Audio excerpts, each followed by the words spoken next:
Nadia menikah dengan atasan demi menyelamatkan ibunya, namun setelah pernikahan itu, dia menemukan bahwa suaminya, Pak Heru, adalah mantan kekasih ibunya yang telah lama hilang.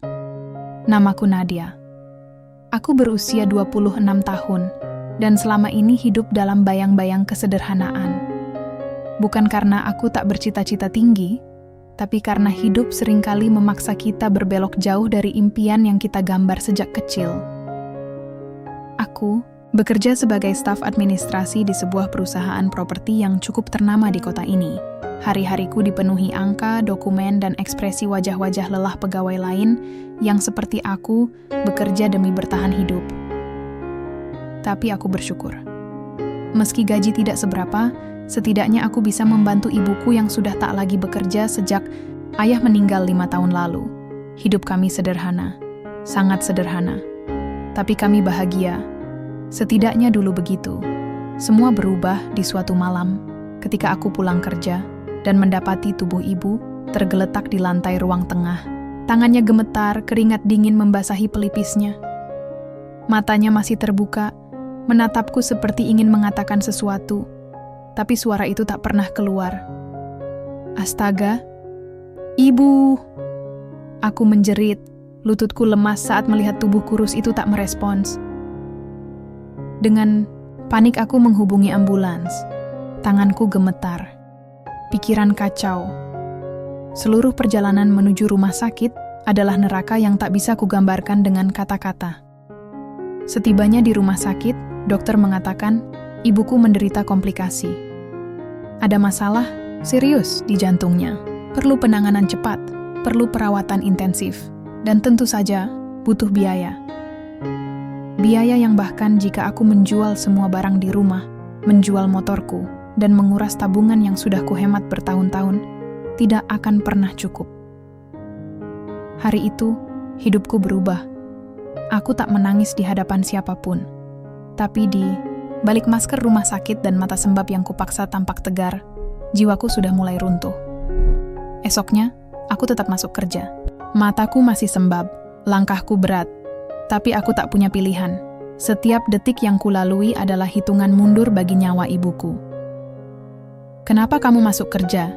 Kamu nggak apa-apa? Tanya Lila, rekan kerjaku yang paling dekat. Wajahnya menunjukkan rasa khawatir. Aku hanya tersenyum tipis. Aku nggak bisa izin terlalu lama. Masih banyak yang harus diselesaikan. Aku tahu itu bohong. Aku bahkan tak bisa fokus membaca data yang ada di layar. Tapi aku harus ada di sana. Aku butuh bantuan dari siapapun yang bisa memberikannya. Lalu, siang itu datang. Waktu yang mengubah seluruh arah hidupku. Aku dipanggil ke ruang atasan. Pak Heru, direktur tempatku bekerja, dikenal sebagai pria paruh-baya yang karismatik dan sangat tertutup. Selama 2 tahun aku bekerja di sini, kami jarang bicara langsung.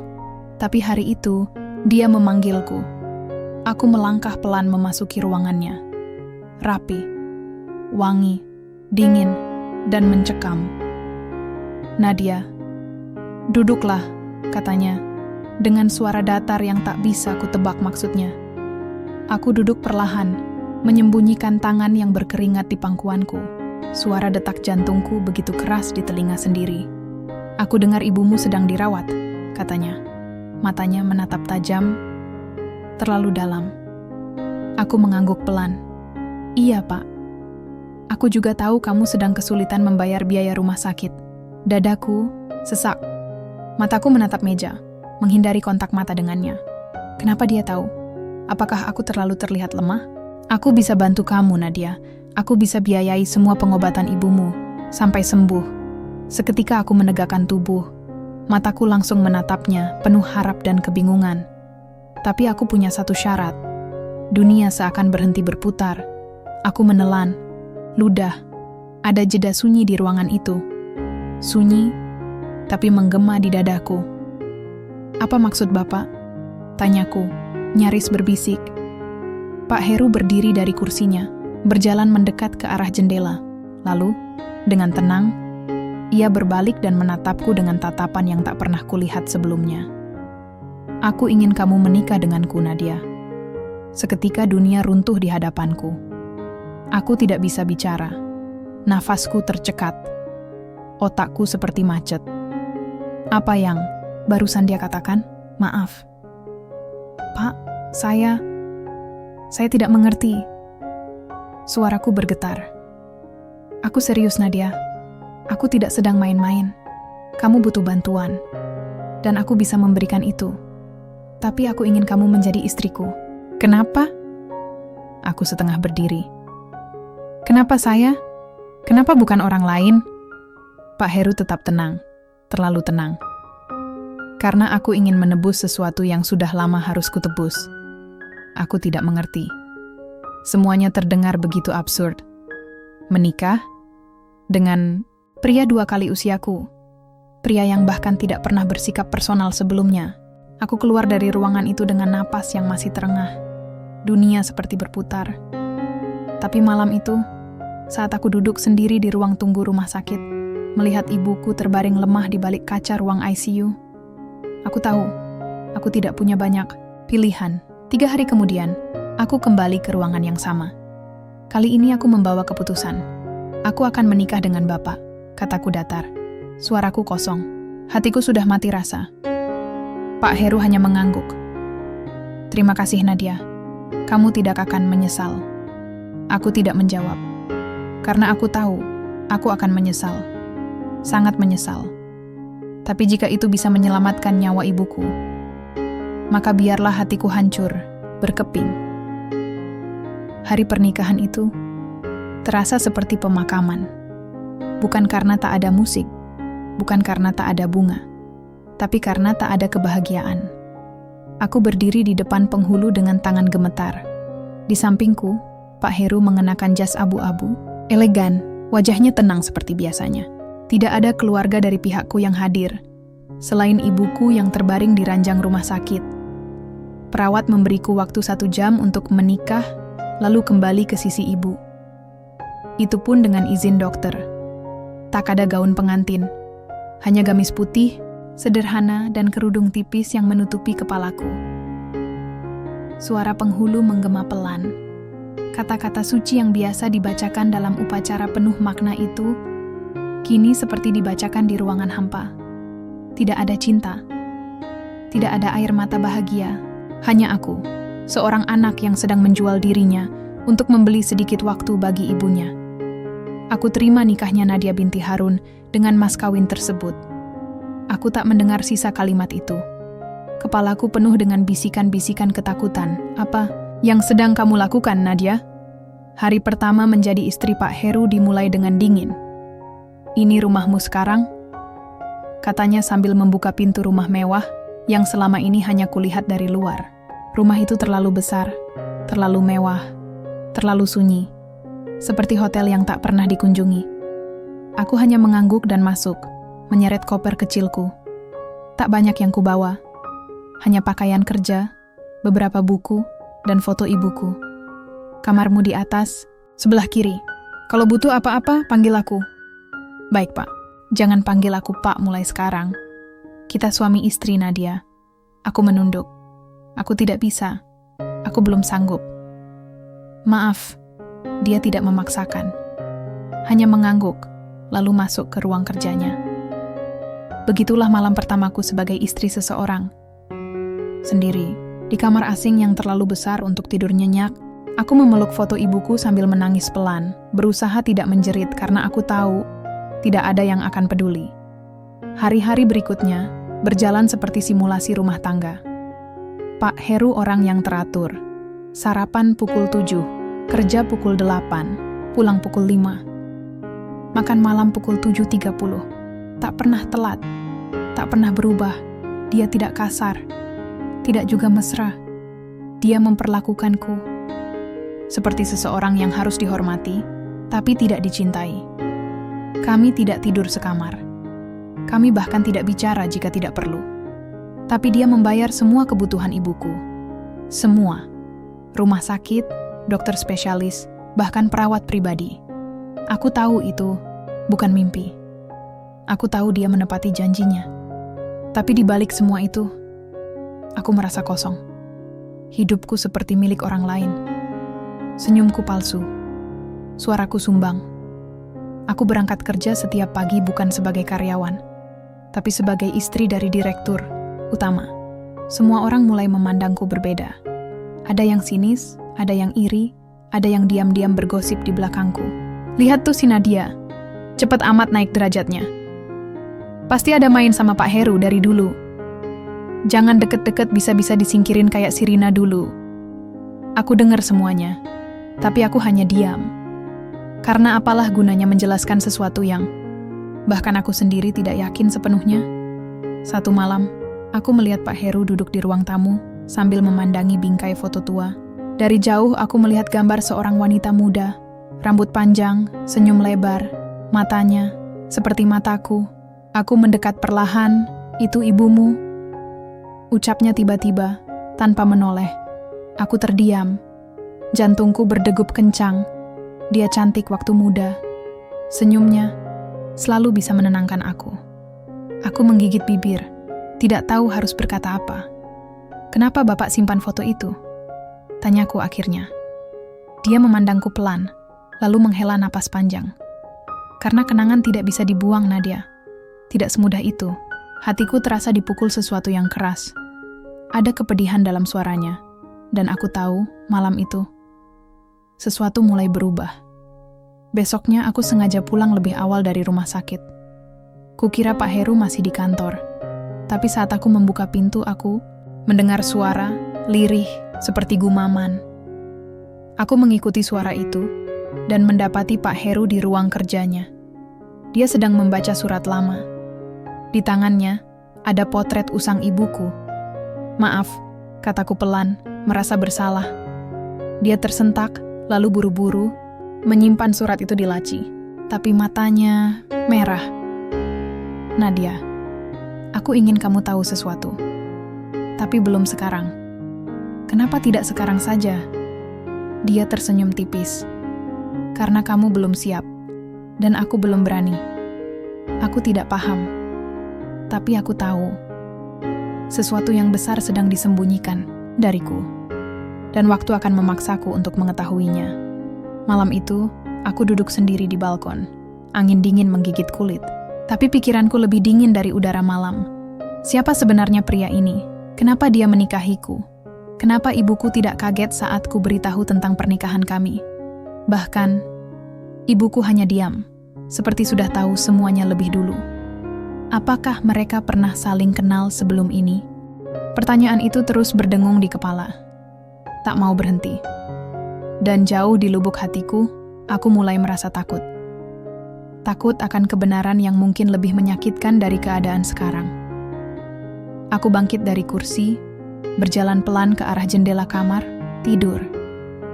Di bawah, di ruang tamu, yang lampunya masih menyala, kulihat Pak Heru berdiri membelakangiku. Menatap foto yang sama, foto ibuku. Aku mulai merasa seperti orang asing di hidupku sendiri. Sudah lebih dari 3 minggu sejak pernikahan itu. Tapi, setiap pagi saat aku membuka mata, rasanya seperti sedang tinggal di rumah orang lain. Seperti sedang memainkan peran dalam skenario yang bukan aku tulis, bukan pula aku pahami. Pak Heru tetap seperti biasa. Dingin, tenang, teratur. Kami berbincang seperlunya. Kadang dia menawarkan sarapan, kadang menanyakan kabar ibu. Kadang hanya diam, dan diamnya itu justru membuatku semakin gelisah. Ada sesuatu yang bersembunyi di balik semua ini. Sesuatu yang tidak pernah dia ucapkan. Dan perlahan membuatku merasa dipenjara oleh pertanyaan-pertanyaan yang tak berjawab. Hari itu hari Minggu. Hari libur yang seharusnya bisa kuhabiskan untuk beristirahat atau mengurus ibu. Tapi hujan turun sejak pagi, dan ibuku sedang tertidur pulas setelah diberikan obat penenang oleh perawat. Aku berada di rumah sendirian. Pak Heru keluar pagi-pagi sekali. Katanya ada urusan bisnis. Tapi aku tidak peduli. Untuk pertama kalinya sejak aku tinggal di rumah ini, aku ingin menjelajahinya. Satu-satunya tempat yang tak pernah aku masuki sejak hari pertama adalah ruang kerja Pak Heru. Bukan karena dikunci, tidak. Tapi karena aura ruang itu berbeda. Seolah menyimpan rahasia. Seolah mengatakan, "Jangan masuk Nadia, kamu belum siap." Tapi hari ini aku sudah muak. Aku sudah terlalu banyak menunggu jawaban. Dan kalau dia tidak berniat memberikannya, aku akan mencarinya sendiri. Aku mendorong pintu ruang kerja itu perlahan. Tidak terkunci. Tidak ada alarm. Tidak ada larangan. Langkahku terasa berat saat aku masuk. Meja kayu besar di tengah. Ruangan dipenuhi kertas, map, dan laptop. Di dinding ada rak buku tinggi yang hampir menyentuh langit-langit. Sebagian besar buku ekonomi dan manajemen. Tapi ada satu rak paling atas, penuh album foto. Album foto, aku naik ke kursi, lalu mengambil satu album yang paling tebal. Dan di sanalah aku melihatnya. Foto-foto masa muda, foto-foto Pak Heru, dan ibuku. Mereka tampak muda, mungkin 20 tahunan. Wajah Pak Heru tampak lebih ceria. Dan ibuku, ya Tuhan, aku belum pernah melihatnya tersenyum seindah itu.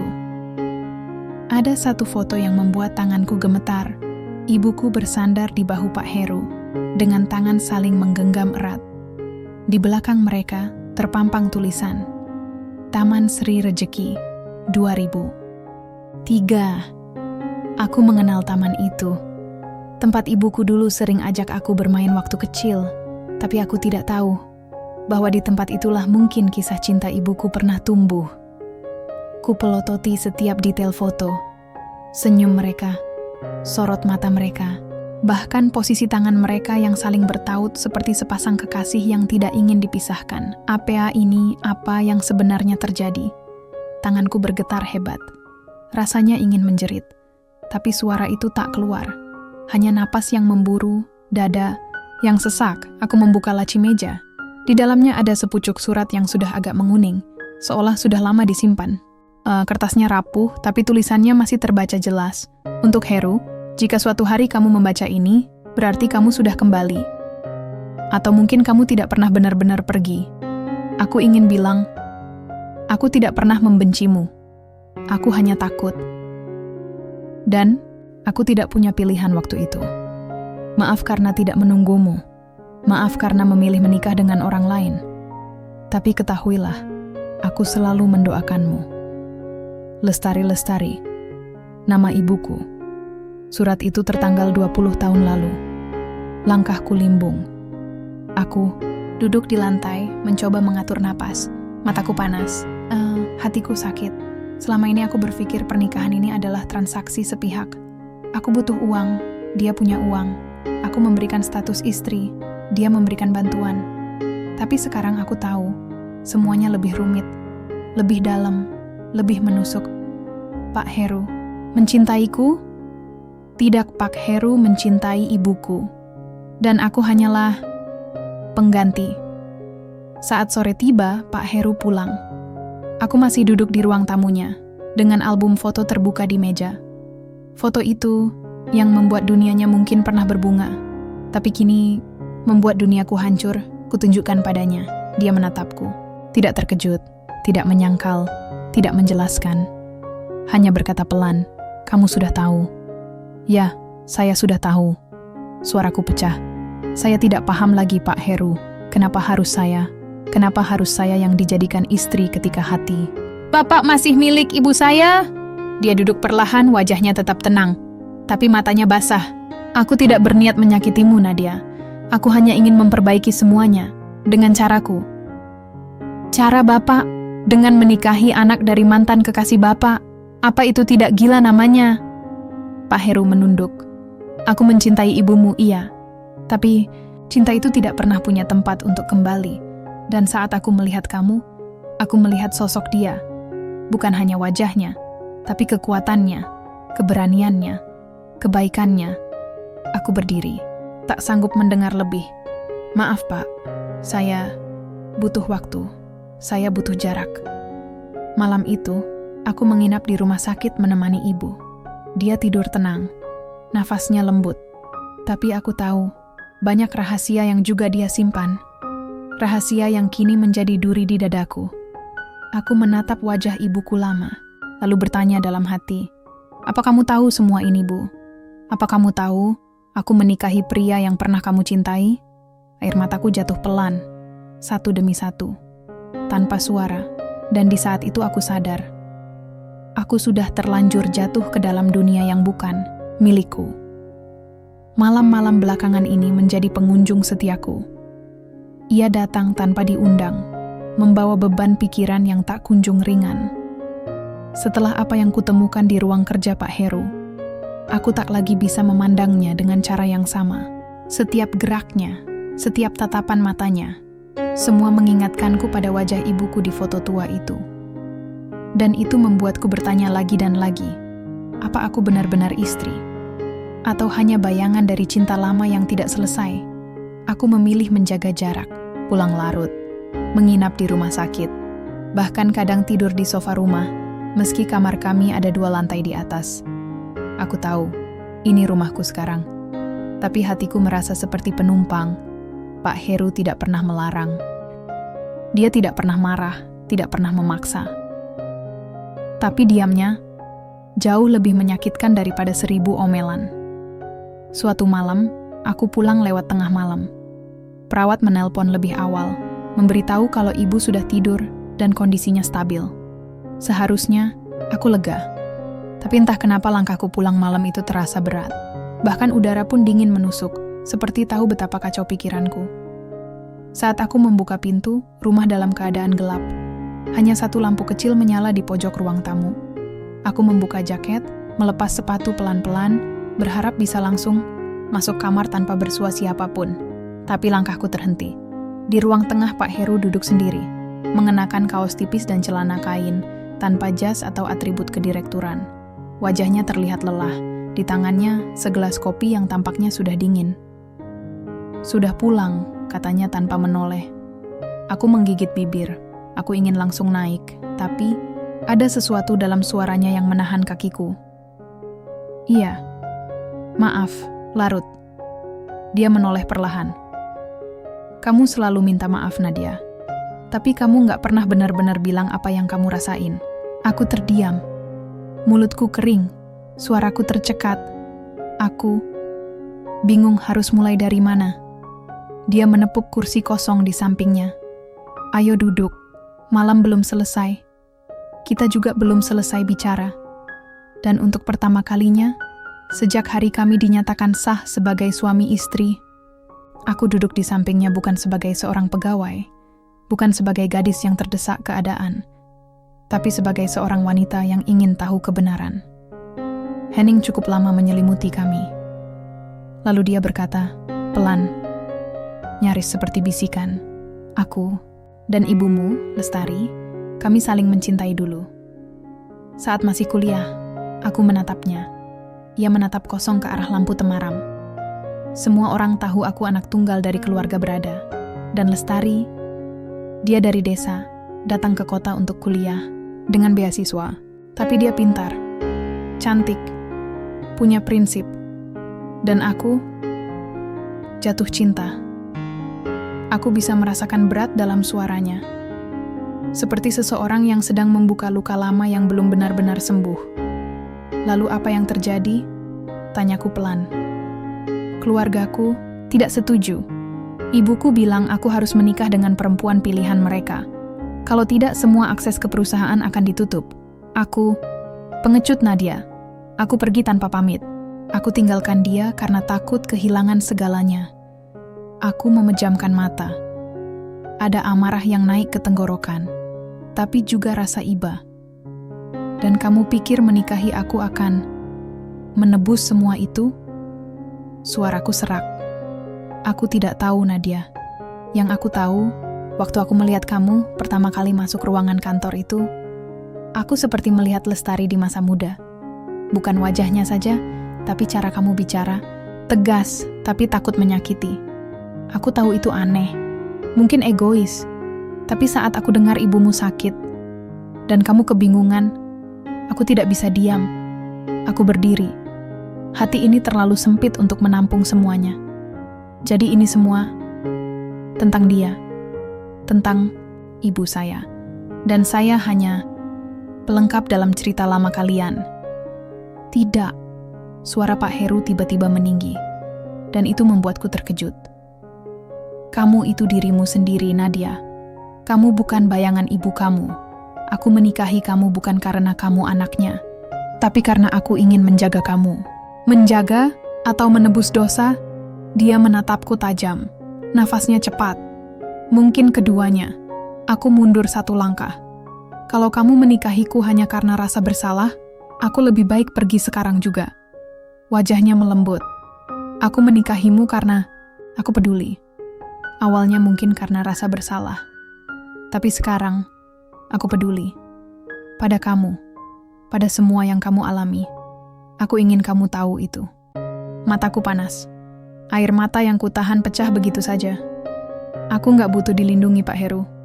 Aku butuh jujur. Aku butuh tahu aku ini siapa buat Bapak. Dia bangkit, mendekatiku, lalu berkata lirih, "Kamu, Nadia." Dan itu cukup. Aku tidak mencintai ibumu lagi. Aku menghormatinya. Iya. Tapi sekarang aku ingin belajar mencintai kamu. Kalau kamu izinkan. Aku tidak bisa menjawab. Aku hanya menatapnya, penuh kebingungan dan luka. Malam itu, aku tidur di kamar, sendiri. Tapi untuk pertama kalinya, bukan karena ingin kabur, tapi karena aku butuh waktu untuk mengurai semua simpul luka yang selama ini hanya kupendam. Pagi harinya, aku bangun lebih awal. Kupandangi pantulan wajahku di cermin. Mata sembab. Tapi ada sesuatu yang berubah. Mungkin malam itu adalah awal dari kejujuran, awal dari pengakuan, awal dari kemungkinan. Kemungkinan untuk melihat Pak Heru bukan lagi sebagai pria yang mencintai masa lalu, tapi sebagai seseorang yang sedang belajar mencintai masa kini. Ibuku selalu punya senyuman yang hangat. Sejak kecil, itu satu-satunya hal yang bisa menenangkanku saat dunia terasa kejam. Tapi sekarang, senyum itu terasa berbeda. Bukan karena hilang, melainkan karena aku tahu ada sesuatu yang disembunyikan di baliknya. Sudah seminggu sejak malam aku dan Pak Heru bicara panjang.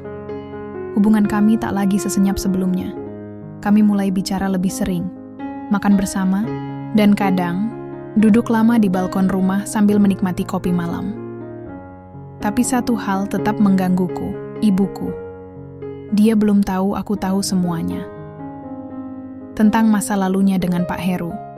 Tentang foto-foto tua itu. Tentang surat yang kutemukan di laci, ruang kerja. Atau, apakah dia memang sudah tahu kalau aku akan menemukan semuanya? Hari itu, aku sengaja datang lebih pagi ke rumah sakit.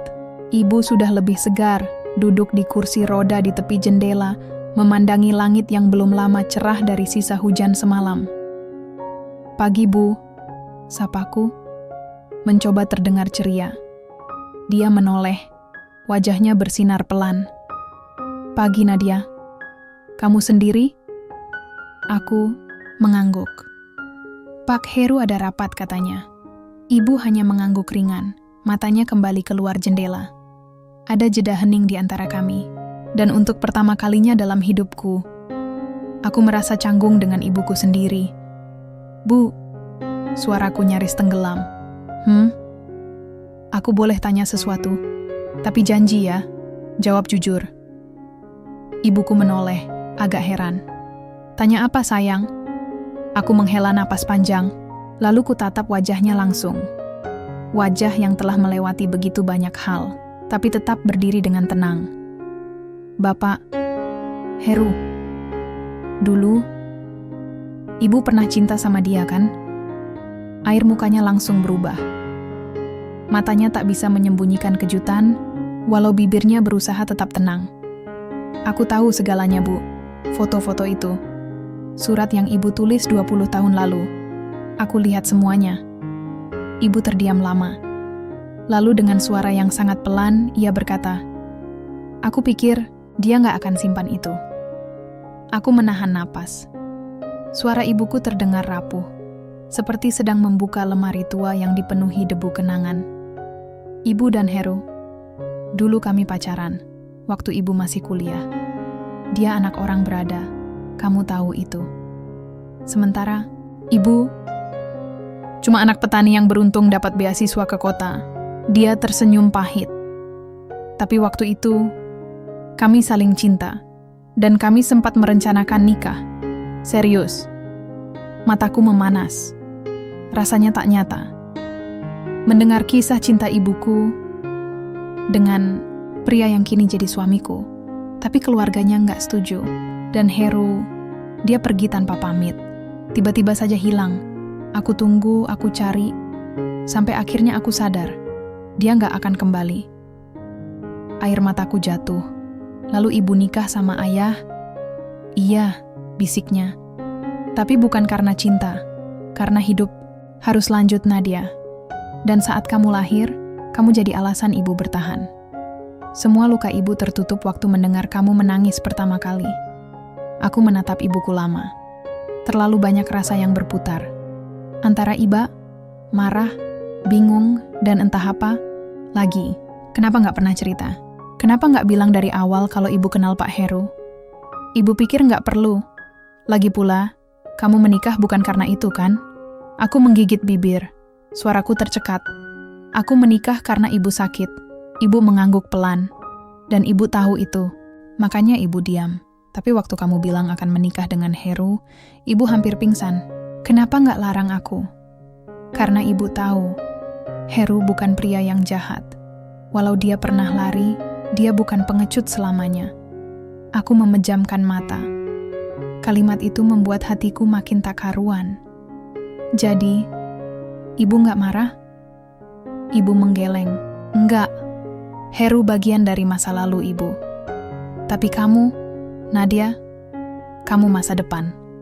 Kamu nggak bisa terus hidup di bawah bayangan cerita lama. Kamu harus pilih sendiri jalanmu. Aku tak bisa menahan air mata lagi. Kutundukkan kepala di pangkuannya, dan ibu mengelus rambutku seperti waktu aku masih kecil. Tapi aku bingung, Bu. Aku nggak tahu dia sayang aku sebagai aku, atau karena aku bagian dari cerita kalian. Kalau kamu masih ragu, Nadia, satu-satunya cara untuk tahu adalah dengan menguji hatimu sendiri. Hari-hari berikutnya, aku pulang dengan kepala penuh pertanyaan. Tapi malam itu, aku mendapat jawaban. Pak Heru menungguku di ruang makan. Meja sudah tertata. Ada 2 piring, lilin kecil, dan lagu jazz lembut di latar. Ada acara? Tanyaku ragu. Dia berdiri, lalu menyerahkan kotak kecil berisi liontin perak. Di dalamnya, foto kecilku dan ibuku berdampingan. Ini, untukmu. Aku membuka liontin itu dengan tangan bergetar. Aku tahu kamu masih bingung. Aku tahu kamu merasa seperti hidup di dalam cerita yang bukan milikmu. Tapi kamu salah, Nadia. Kamu bukan bayangan siapapun. Kamu cahaya yang baru. Dia mendekat, memakaikan liontin itu ke leherku. Suatu hari nanti, kamu boleh pergi. Kalau kamu masih merasa semua ini salah. Tapi kalau kamu mau tinggal, aku janji, aku akan belajar mencintaimu dengan benar. Bukan sebagai anak dari masa lalu, tapi sebagai wanita yang berdiri di hadapanku hari ini. Aku menangis malam itu. Bukan karena sedih, tapi karena untuk pertama kalinya, aku merasa dilihat. Bukan sebagai pengganti, bukan sebagai pelarian, tapi sebagai aku. Namun, kebahagiaan itu tidak bertahan lama. 2 hari setelah makan malam itu, aku mendapat kabar dari rumah sakit. Ibu kritis. Hatiku mencelos. Tanganku lemas, dunia runtuh di bawah kakiku. Dan saat aku berlari di lorong rumah sakit, aku mendengar suara yang akan mengubah hidupku untuk kedua kalinya. Bapak Nadia, bukan yang selama ini kamu pikir. Aku menoleh. Seorang dokter berdiri di depan ruang ICU. Dan di belakangnya, seorang pria tua dengan mata penuh air. Dia menatapku, bibirnya bergetar, lalu berkata, "Aku, ayahmu, Nak." Kaki ini seperti tidak lagi menapak lantai saat aku berdiri di lorong rumah sakit. Semua suara mendadak hilang. Mesin infus, monitor jantung, langkah suster, semua hanya jadi bisikan yang tak kupahami. Aku hanya bisa menatap pria tua di depanku. Wajahnya asing, Tubuhnya ringkih, tapi matanya menatapku dengan getar yang tidak bisa kusebut selain satu hal, pengakuan. Apa yang Bapak katakan barusan? Suaraku nyaris tak terdengar. Pria itu menunduk sejenak, lalu mengangkat wajahnya perlahan. Aku ayahmu, Nadia. Jantungku berdetak tak beraturan. Lidahku keluh. Otakku mencoba menyusun ulang seluruh hidupku. Tidak. Ini pasti salah. Ini hanya orang gila. Maaf. Saya rasa Anda salah orang, kataku kaku, mencoba mundur. Tapi pria itu melangkah lebih cepat. Nadia, nama kamu, tanggal lahir kamu, darah kamu, semuanya aku tahu. Karena aku yang beri itu semua. Aku, ayah, kandungmu. Aku terpaku. Napasku tercekat. Tiba-tiba, langkah Pak Heru terdengar dari belakang. Dia berlari, wajahnya penuh tanya saat melihatku berdiri kaku. Ada apa? Aku hanya bisa menatapnya kosong. Lalu menunjuk pria tua itu. Dia, katanya ayah kandungku. Pak, Heru mematung. Henning mendadak menjerat kami bertiga. Setengah jam kemudian, kami duduk di ruang konsultasi dokter. Aku diapit Pak Heru dan pria itu, yang katanya ayahku. Wajahnya masih penuh keraguan dan harapan yang saling bertabrakan. Seorang dokter, usia 40-an, bernama Dr. Nabila, masuk membawa berkas. Kami sengaja menunggu waktu yang tepat, katanya lembut.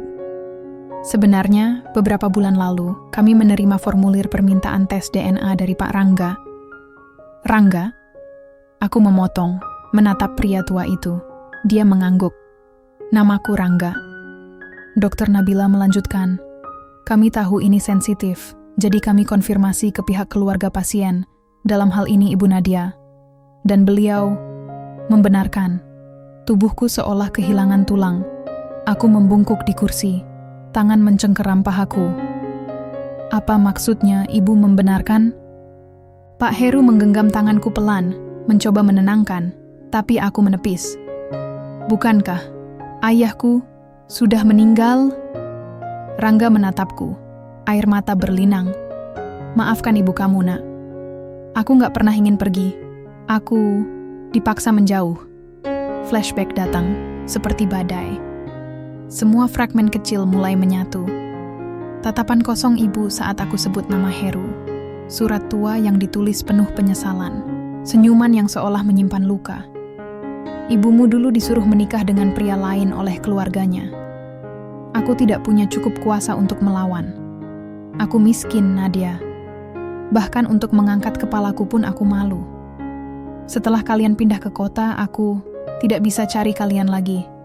Air mataku jatuh tanpa bisa kutahan. Terasa hangat, tapi juga menyakitkan. Kenapa sekarang muncul? Kenapa pas ibu hampir? Karena aku takut tak sempat. Jawabnya cepat. Karena aku tahu, kalau bukan, sekarang aku gak akan pernah bisa menatap matamu dan bilang, aku ayahmu. Dan aku minta maaf. Selama ini kamu tumbuh tanpa tahu siapa aku. Setelah itu, aku keluar dari ruang konsultasi sendirian. Aku butuh udara. Tapi, langit malam ini mendung. Seperti tahu bahwa dunia yang tadinya sudah mulai terang, kembali gelap. Pak Heru menyusul. Dia tidak berkata apa-apa, hanya berdiri di sampingku. Hening. Tapi kali ini, aku tahu, dia juga menyimpan sesuatu. Kamu tahu kan? Bisikku. Dia menoleh, tak menjawab. Pak Heru. Kamu tahu? Dia mengangguk perlahan, wajahnya berat. Ibu kamu cerita, waktu kami mulai dekat setelah pernikahan kalian, dia minta aku diam sampai saatnya tepat. Dan, bagimu saat yang tepat itu kapan? Saat aku hampir gila. Dia menatapku, tegas. Nadia, aku juga bingung.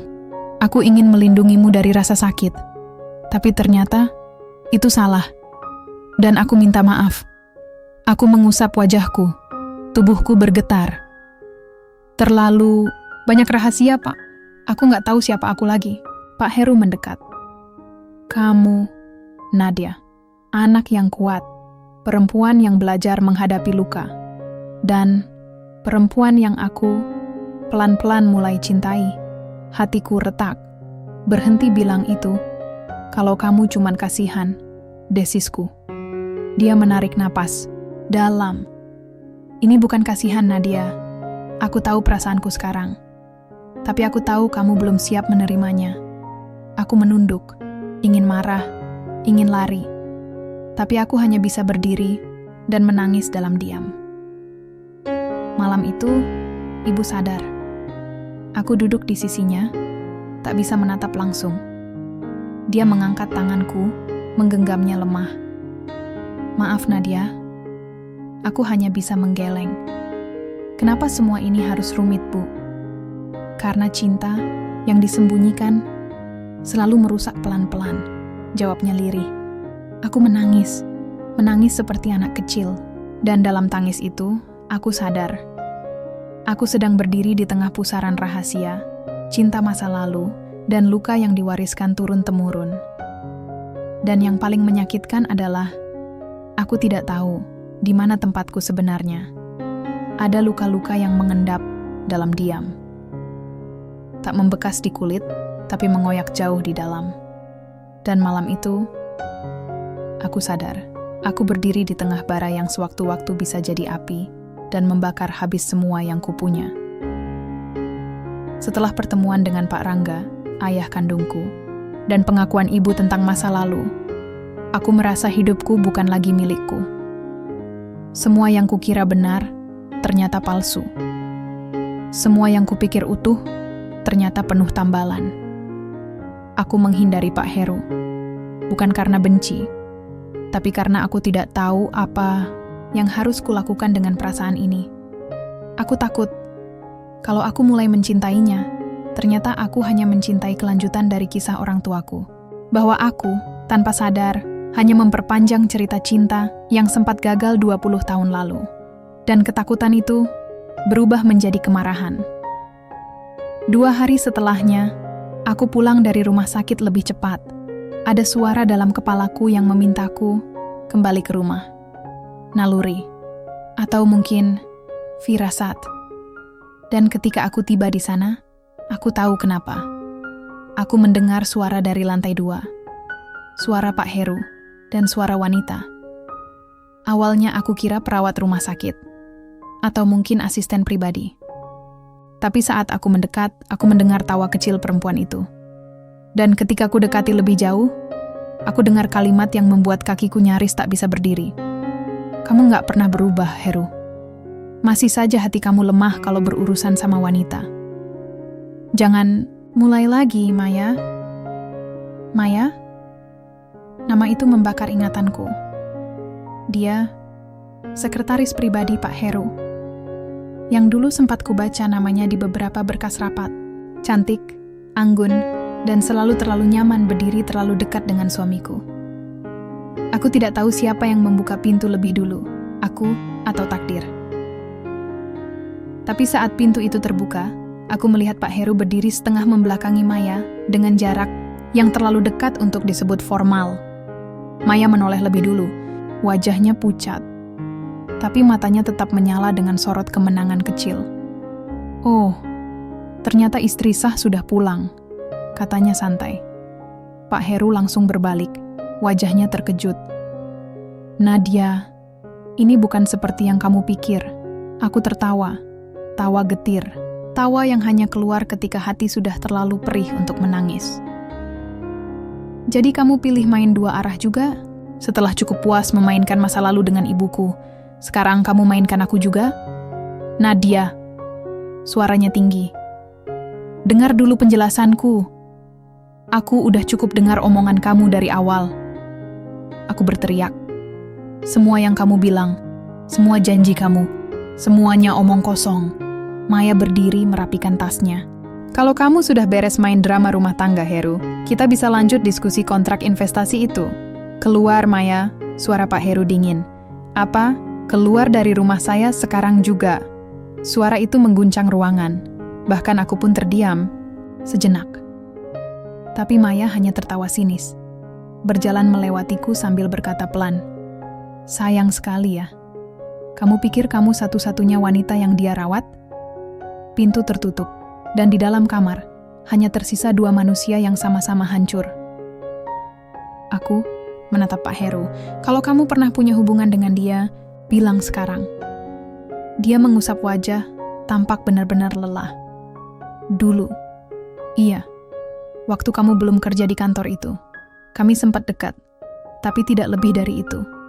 Dan sejak aku menikahimu, aku nggak pernah menyentuh dia lagi, Nadia. Aku sumpah. Kenapa? Dia masih datang ke rumah ini? Kenapa dia masih bisa bilang hal-hal kayak tadi? Dia menarik napas panjang. Karena dia tahu masa lalu aku. Dan dia tahu, aku punya kelemahan soal wanita yang aku peduli. Dia memanfaatkan itu. Aku menangis. Tapi tangisku kali ini bukan karena sakit hati saja. Tapi karena aku lelah. Terlalu banyak hal terjadi, terlalu cepat, terlalu keras. Pak Heru, aku nggak tahu bisa lanjut apa enggak. Dia mendekat, menatapku dalam. Kalau kamu mau pergi, aku nggak akan tahan, tapi aku akan tunggu. Sampai kamu yakin, sampai kamu bisa lihat aku bukan sebagai bagian dari luka, tapi sebagai pilihan yang bisa kamu buat sendiri. Aku menggeleng. Cinta nggak cukup kalau penuh luka, Pak. Aku butuh lebih dari itu. Apa yang kamu butuh? Aku butuh hidup yang bisa aku pilih. Bukan yang dipenuhi bayangan cinta lama. Bukan yang disesaki rahasia orang lain. Dia mengangguk pelan. Kalau begitu, pilihlah. Aku akan tetap di sini. Kalau kamu butuh. Malam itu aku keluar rumah. Untuk pertama kalinya sejak pernikahan itu, aku pergi bukan untuk menjauh, tapi untuk mencari diriku sendiri. Aku duduk lama di taman tua yang pernah kuceritakan padamu. Taman Sri Rejeki, tempat ibuku dulu difoto bersama Pak Heru. Kini tempat itu sepi. Hanya lampu taman temaram dan angin malam yang lembut. Dan di tengah kesunyian itu, aku bicara dengan diriku sendiri. Nadia, kamu bisa jadi apapun sekarang. Kamu bisa pergi, bisa bertahan. Tapi apapun itu, pastikan kamu tidak lagi jadi korban kisah orang lain. Malam itu, aku membuat satu keputusan. Esok paginya, aku mengetuk pintu rumah sakit. Ibu sedang duduk, membaca. Dan di sisi tempat tidurnya, Pak Rangga sedang membersihkan meja kecil. Aku mau bicara, kataku tegas. Mereka menoleh. Wajah mereka cemas. Aku menarik kursi, duduk di tengah mereka. Aku maafin kalian. Tapi mulai hari ini, aku yang tentukan jalan hidupku. Bukan karena kalian, bukan karena Pak Heru, tapi karena aku. Ibu tersenyum pelan, dan untuk pertama kalinya, aku melihat ada kedamaian dalam matanya. Apa kamu akan tetap sama Heru? Tanya Pak Rangga pelan. Aku menatap keluar jendela. Aku belum tahu, dan itu adalah jawaban yang jujur.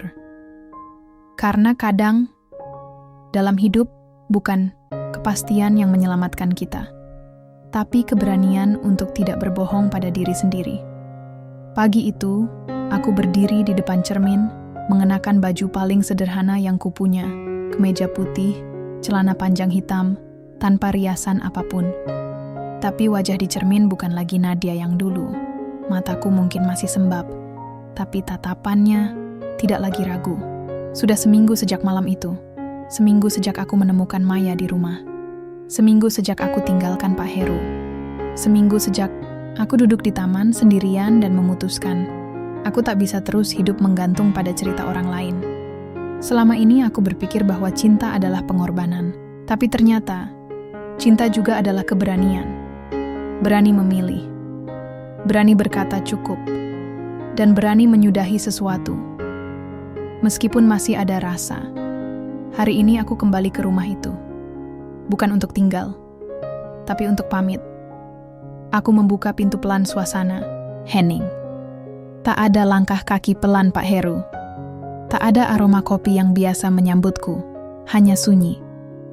Seperti rumah itu tahu, ini mungkin kali terakhir aku datang. Langkahku ringan, tapi detak jantungku menggema. Kupandangi setiap sudut ruangan. setiap kenangan kecil yang pernah tumbuh perlahan di sana. Di meja makan masih ada gelas kopi, separuh isi. Mungkin masih hangat. Aku tahu dia di atas. Dan aku tak ingin membiarkan waktu menunda lagi. Saat aku sampai di depan kamarnya, pintu setengah terbuka. Aku melihatnya duduk, mengenakan kemeja putih yang kusetrika dulu. Waktu kami pertama kali sarapan sebagai suami istri. Tapi hari ini, tak ada meja sarapan, tak ada senyum, hanya kami berdua. Dan kenyataan yang tak bisa dihindari, dia menoleh. Nadia, aku masuk pelan, menutup pintu. Aku nggak lama. Dia mengangguk. Wajahnya letih. Ada jenggot tipis yang tumbuh dan mata yang merah. Aku pikir kamu nggak akan datang lagi, suaranya pelan. Aku perlu waktu, jawabku, tenang. Kami saling menatap. Lama. Lalu aku duduk, berhadapan langsung dengannya. Aku kesini bukan untuk marah. Aku datang karena aku sudah memutuskan sesuatu. Dia mengangguk. Aku tahu. Aku bisa lihat itu dari cara kamu masuk. Aku menarik napas. Pak Heru, terima kasih karena udah tolong aku. Tolong ibu. Dan tolong diriku yang waktu itu hilang arah. Tapi sekarang, aku nggak bisa terus tinggal di sini. Dia menunduk. Tapi tak ada protes. Tak ada bujukan. Karena aku sadar, lanjutku. Hubungan ini bukan tentang cinta. Tapi tentang rasa bersalah. Tentang cerita lama yang belum selesai. Tentang luka yang dipertemukan kembali lewat aku. Dan kamu pikir aku nggak benar-benar mencintaimu? Suaranya pelan, tapi jelas. Aku menatap matanya. Mungkin iya, tapi bukan cinta yang bisa membuatku bertahan. Dia bangkit, berdiri membelakangi jendela. Sinar pagi jatuh di punggungnya. Wajahnya gelap, tapi aku tahu dia sedang berperang dengan dirinya sendiri. Nadia, aku tahu aku salah. Terlalu banyak hal yang aku sembunyikan. Tapi aku sungguh ingin memperbaiki semuanya. Aku tersenyum. Tapi senyuman yang menandakan akhir. Beberapa hal gak bisa diperbaiki. Cuma bisa ditinggalkan. Dia menatapku. Air matanya jatuh. Aku akan selalu ingat kamu, katanya. Aku juga, jawabku. Aku tinggalkan rumah itu tanpa menoleh. Bukan karena tak ada rasa, tapi karena aku tahu, kalau aku menoleh, aku akan jatuh lagi. Dan kali ini, aku tak ingin jatuh pada luka yang sama 2 kali. Di luar, udara masih dingin. Tapi entah kenapa, napasku lebih lega. Seperti beban bertahun-tahun akhirnya dilepaskan dari pundakku. Aku berjalan, tak tahu pasti kemana. Tapi untuk pertama kalinya langkahku tidak lagi diseret oleh keadaan. Langkahku adalah milikku sendiri. Sore harinya, aku kembali ke rumah sakit. Ibu tampak lebih segar. Matanya bersinar saat melihatku masuk. Tapi aku tahu dia juga menyimpan tanya. Sudah pulang? Tanyanya lembut. Aku mengangguk. Sudah. Tapi bukan ke rumah Heru. Dia diam. Lalu menunduk. Kamu yakin, Nadia? Aku menarik kursi, duduk di sampingnya. Ibu, aku menikah bukan karena cinta. Aku bertahan karena terima kasih. Tapi hidup bukan cuma tentang membalas budi. Aku juga punya hak untuk bahagia. Ibu menggenggam tanganku. Wajahnya berkaca-kaca. Aku bangga sama kamu. Aku juga bangga bisa lahir dari ibu yang kuat, jawabku pelan. Kami berpelukan lama. Pelukan yang penuh luka. Tapi juga penuh pemulihan. Malamnya, aku duduk di atap rumah kos lama yang kutinggali sebelum menikah. Tempat yang sempit, tapi penuh kenangan perjuangan. Dan di sana, aku menulis sesuatu di buku harianku. Aku, Nadia, 26 tahun, anak dari cinta yang gagal, istri dari lelaki yang terluka. Tapi sekarang, aku berdiri sebagai diriku sendiri. Dan mungkin, cinta sejati bukanlah tentang siapa yang paling lama tinggal, tapi siapa yang membuat kita berani pergi, agar kita tahu bahwa kita pantas mendapatkan cinta yang tidak menyakitkan. Dan untuk pertama kalinya, aku tersenyum untuk diriku sendiri. Hujan selalu jadi pengingat bagiku, bahwa setelah segala yang jatuh dunia tetap bisa tumbuh. Dan pagi itu, hujan turun perlahan. Tidak deras, tapi cukup untuk membuat jalanan basah dan udara mengeluarkan aroma tanah yang baru disentuh langit. Aku membuka jendela kamar kosku, membiarkan dingin pagi menyentuh kulit wajahku. Rasanya seperti mimpi. Kembali ke tempat ini.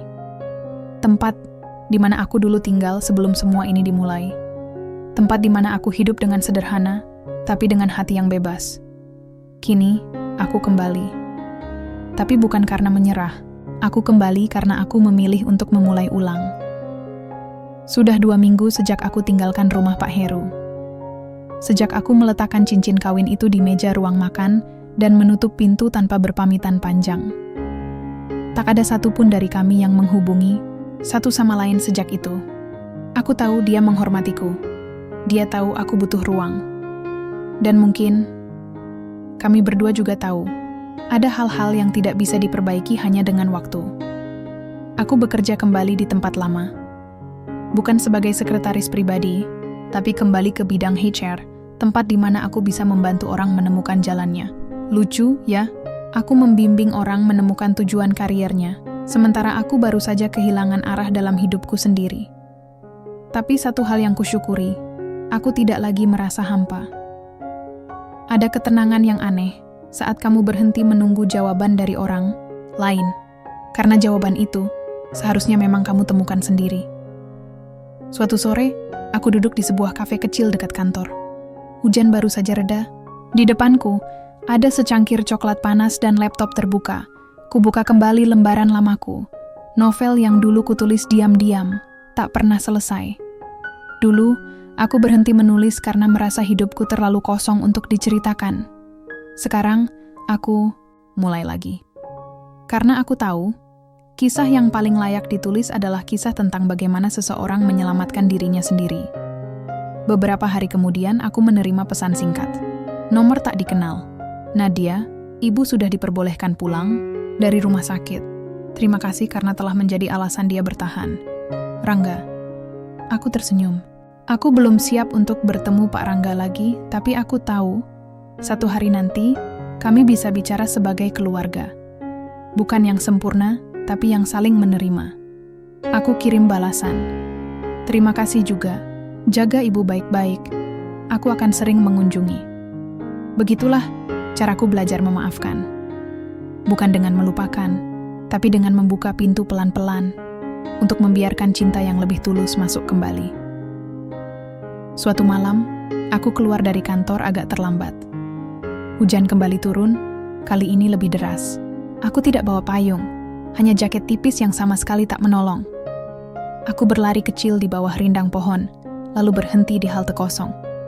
Dan di sana, aku melihat seseorang berdiri dengan payung hitam.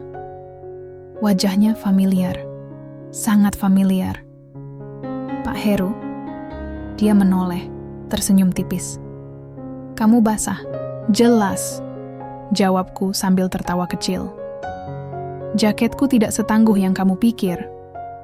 Dia mengangkat payungnya, mendekat. Kamu terlihat lebih tenang, katanya. Aku menatapnya. Wajahnya tak banyak berubah. Tapi matanya tidak lagi membawa luka, hanya kenangan. Aku belajar untuk tidak berharap semua hal bisa berjalan sesuai mauku, jawabku. Dan itu ternyata cukup membuatku bertahan. Dia mengangguk.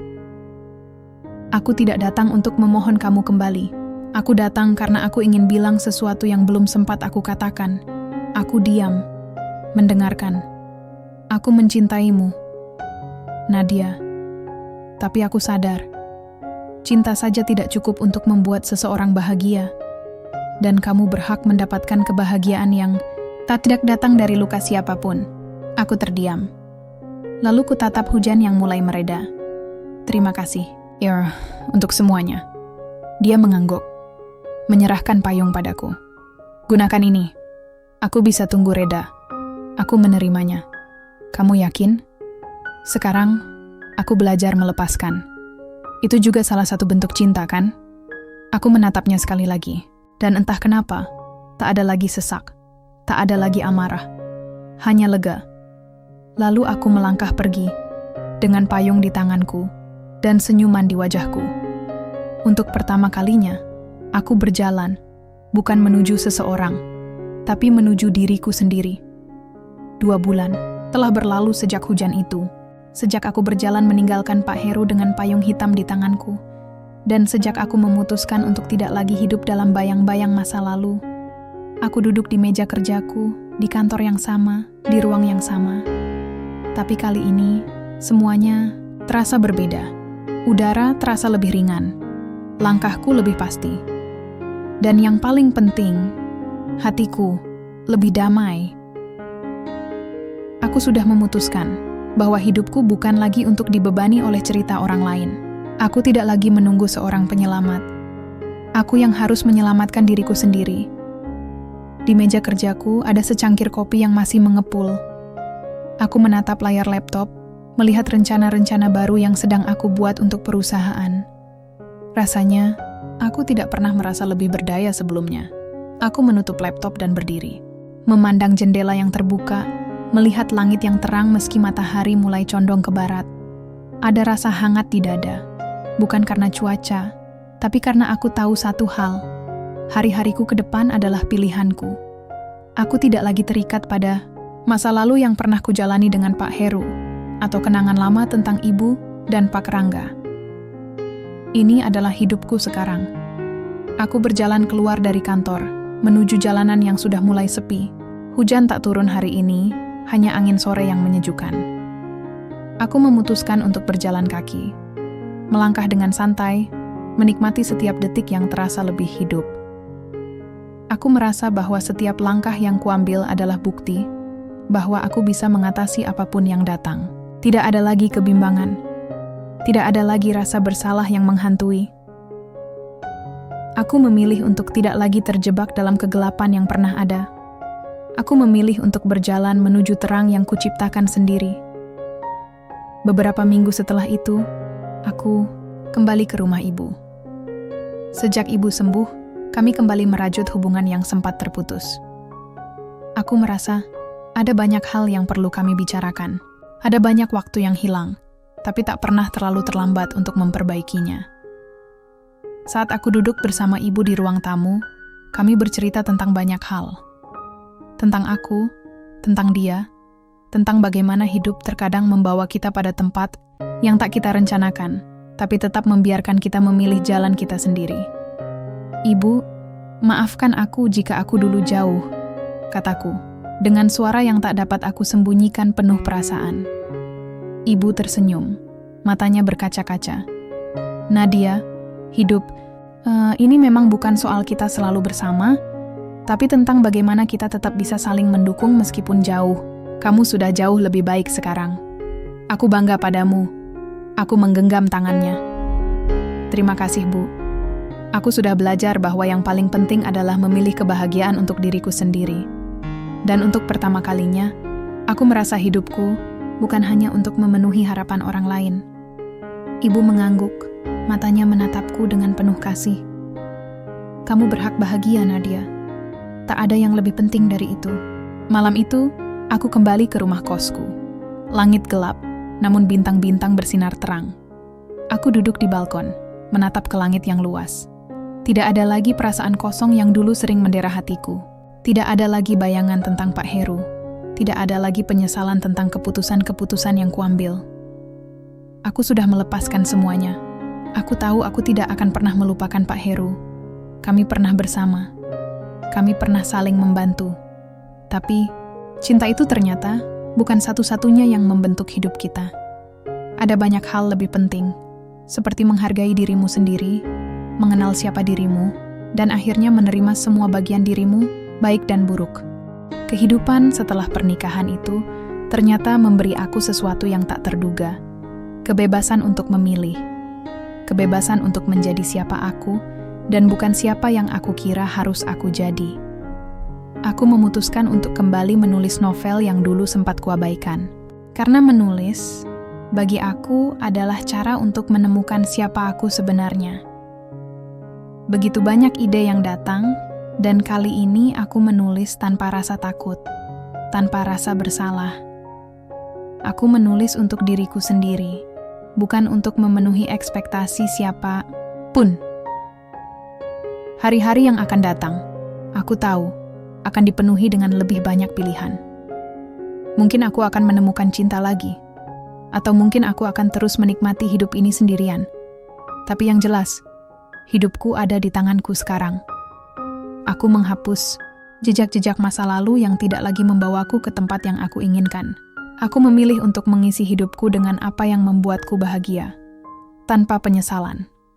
Dan suatu hari nanti, ketika aku melihat ke belakang, aku tahu bahwa keputusan-keputusan itu bukan hanya tentang apa yang terjadi padaku, tapi juga tentang apa yang telah aku lakukan untuk diriku sendiri. Aku menatap bintang-bintang itu lagi, bukan hanya karena mereka cantik, tetapi karena mereka mengingatkan aku bahwa, meskipun gelap, kita selalu bisa menemukan jalan menuju cahaya. Kita hanya perlu berani untuk melangkah, karena pada akhirnya, yang kupilih adalah aku. Aku yang akan menentukan jalan hidupku sendiri. Dan aku sudah siap.